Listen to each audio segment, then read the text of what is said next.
Dear students, welcome back to free education. आज की video जो है, आज का जो हमारा लेक्चर है उसका टॉपिक होगा इस प्ले की समरी।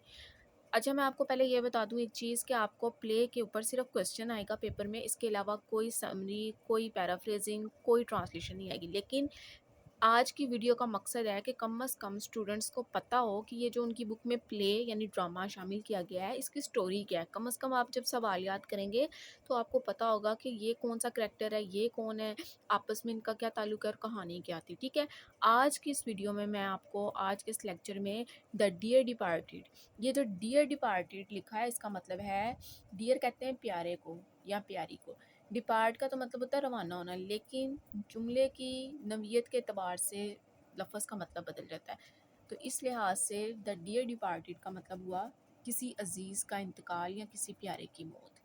ये प्ले लिखा है विलियम स्टेनले हॉटन ने। ये प्ले राइट है।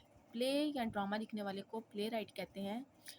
1881 इनकी डेट ऑफ बर्थ है, 1913 इनकी डेट ऑफ डेथ है। तो आपका जो प्ले है द डियर डिपार्टेड, आज मैं आपको उसकी समरी उर्दू में बताऊंगी, यानी आपको स्टोरी समझा दूंगी ताकि आपके जहन में बैठ जाए कि ये पूरा प्ले किसके ऊपर है, इस पूरे प्ले की कहानी क्या है। तो चलें स्टार्ट करते हैं। पिछली वीडियो में मैंने आपको इसके करैक्टर्स के बारे में बताया था। ठीक है, ये प्ले शुरू होती है, एक बूढ़ा आदमी है जिसका नाम है मिस्टर एबल मैरीवेदर, लेकिन वो एक अमीर अमीर आदमी है जिसके पास काफ़ी प्रॉपर्टी है, पैसा है। ठीक है, उसकी दो बेटियां होती हैं, एक होती है एमिलिया और दूसरी होती है एलिज़ाबेथ। एमिलिया जो है वो उसकी बड़ी बेटी है, एलिज़ाबेथ उसकी छोटी बेटी है। एमिलिया जो होती है उसकी शादी जिसके साथ होती है उसका नाम होता है हेनरी स्लेटर, और एलिज़ाबेथ की शादी जिसके साथ होती है वो होता है बेन जॉर्डन। अब एमिलिया जो है वो एबल मैरीवेदर की सबसे बड़ी बेटी है। ठीक है, और उस लिहाज से हेनरी स्लेटर जो होता है वो एबल मैरीवेदर का बड़ा दामाद होता है। इनकी एक बेटी होती है जिसका नाम है विक्टोरिया। विक्टोरिया स्लेटर जो है वो एबल मैरीवेदर की नवासी है और एमिलिया और हेनरी की बेटी है, और ये 10 साल बच्ची है। ठीक है, ड्रामे के अंदर, पूरी कहानी के अंदर ये एक मासूम किरदार है। अब कहानी क्या होती है, कहानी शुरू होती है एमिलिया के घर से।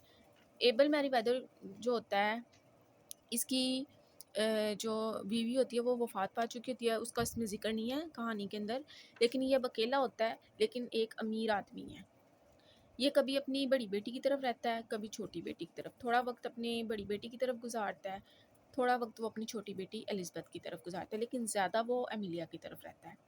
एक दिन क्या होता है कि इनके घर में खबर फैल जाती है कि एबल मैरीवेदर जो है ना वो इंतकाल कर गए हैं, क्योंकि वो अपने कमरे में आराम कर रहे होते हैं और वो गहरी नींद की हालत में होते हैं, लेकिन इन्हें लगता है कि जैसे उनकी वफ़ात हो गई। और ये बात जैसे ही एमिलिया और हेनरी को पता चलती है, तो वो लोग इस चीज़ का गम करने की बजाय, इस चीज़ का अफसोस करने की बजाय, वो आपस में प्रॉपर्टी की शेयरिंग की बातें शुरू कर देते हैं। अब वहीं पे इनके पास एक इनकी बेटी विक्टोरिया बैठी होती है, जो कि 10 साल की बच्ची है, जिसको अपने नाना से बहुत मोहब्बत होती है। वो जब ये खबर सुनती है तो बहुत ज़्यादा उदास और गमगीन हो जाती है और अपनी माँ से पूछती है कि नाना को क्या हुआ है।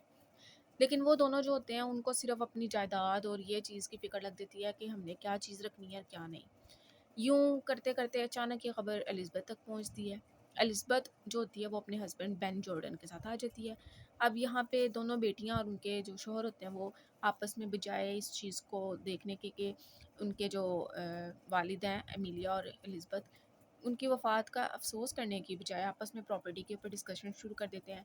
एमिलिया कहती है कि मैं जो है वो अलमारी और सोने की घड़ी रखूँगी, और बाकी जो बीमा की रकम है और जो दौलत वगैरह बाकी हिस्सा है वो सारा हम आपस में डिवाइड करेंगे। कुछ चीज़ें तो वो उसी दौरान ना एक दूसरे के घरों में मुंतकिल कर देती हैं कि ये तुम रख लो, ये मैं रख लेती हूँ। अब विक्टोरिया एक मासूम 10 साल बच्ची होती है जो ये सारा सीन देख रही होती है, और अंदर ही अंदर वो ये सोच रही होती है कि दादा की वफ़ात के बाद ये सब क्या हो रहा है, क्योंकि वो एक बच्ची है और वो देख रही होती है कि यहाँ पे बजाय इस चीज़ के लिए कि वो फ़िक्रमंद हों, वो तो आपस में चीज़ों की शेयरिंग की बातें कर रहे हैं। अचानक प्ले के अंदर यानी ड्रामे के अंदर एक चेंज आता है, और वो चेंज ये होता है कि जो मिस्टर एबल मैरीवेदर होते हैं वो अपने कमरे से बाहर आ जाते हैं। जैसे ही एमिलिया की नज़र पड़ती है तो वो हैरान हो जाती है कि ये क्या हो गया। फिर पता चलता है कि एबल मैरीवेदर जो है वो उनकी वो डेथ नहीं थी हुई, वो गहरी नींद में थे और अब उनकी नींद जो है वो टूट चुकी है।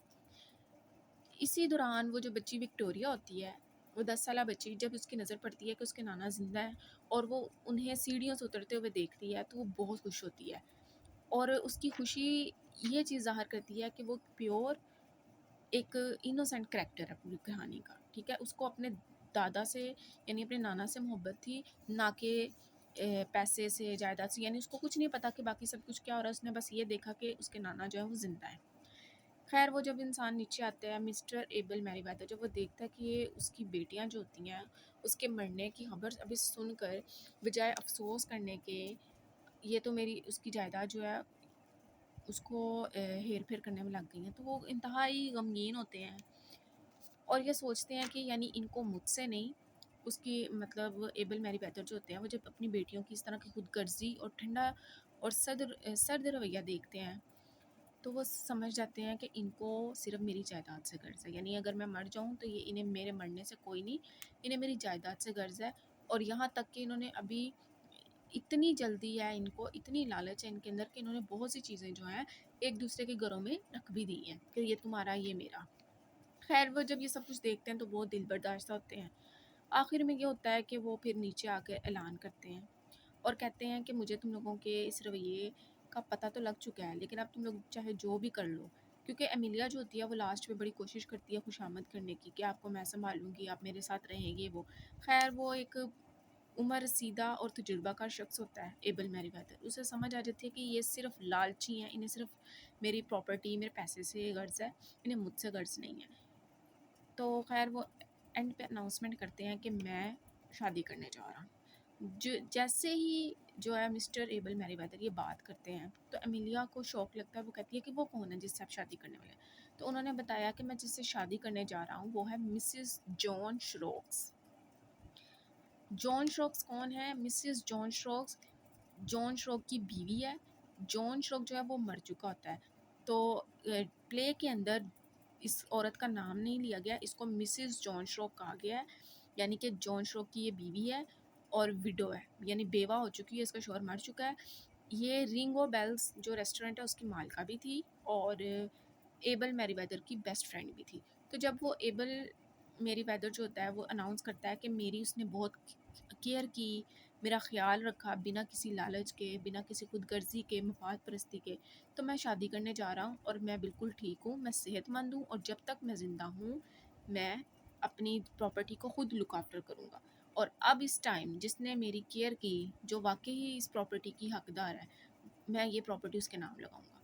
वो ये ऐलान सबके बीच में करते हैं।